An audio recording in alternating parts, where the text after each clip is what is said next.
এতিয়া এই মানুহবিলাকে যিবিলাক কথা কৈ আছে বিজেপি আৰু ARDFৰ উদ্দেশ্য এটাই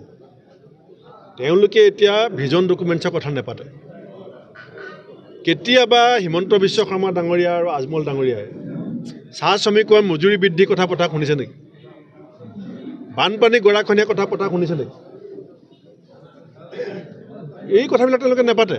নিবনুৱা সমস্যাৰ কথা পতা 1 লাখ চাকৰিৰ কথা কৈ আছে ইলেকশ্যনৰ আগতো 25 লাখ চাকৰিৰ কথা কৈছিল ইলেকশ্যনৰ আগত তৰুণ গগৈ ডাঙৰীয়াক হিমন্ত বিশ্ব শৰ্মাই প্ৰশ্ন সুধিছিলে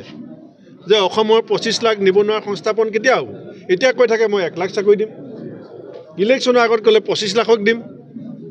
এতিয়া এই কথাবিলাক তল পেলাবৰ কাৰণে তেওঁলোকৰ হৈছে হিন্দু মুছলমান তেওঁলোকৰ হৈছে এতিয়া এটাই তেওঁলোকে দুটা জাতিৰ মাজত যুঁজাব বিচাৰিছে আমাৰ কাৰণে হৈছে দুখীয়া মানুহখিনি আমাৰ কাৰণে এটা জাতি সেই দুখীয়া মানুহখিনি কেনেকৈ আগুৱাই নিব পাৰি উচ্চ শিক্ষিত কৰ্মহীন যুৱকখিনিক আমাৰ কাৰণে এটা জাতি এই উচ্চ শিক্ষিত কৰ্মহীন যুৱকখিনিক কেনেকৈ আমি এটা ভৱিষ্যতৰ অৰ্থনৈতিক সংগ্ৰামৰ পথৰ সন্ধান দিব পাৰোঁ তেওঁলোকৰ কথা হৈছে হিন্দু মুছলমান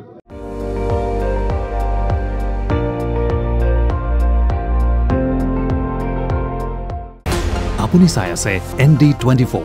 সৰ্বশ্ৰেষ্ঠ নহয় সৰ্বোত্তমৰ দৌৰ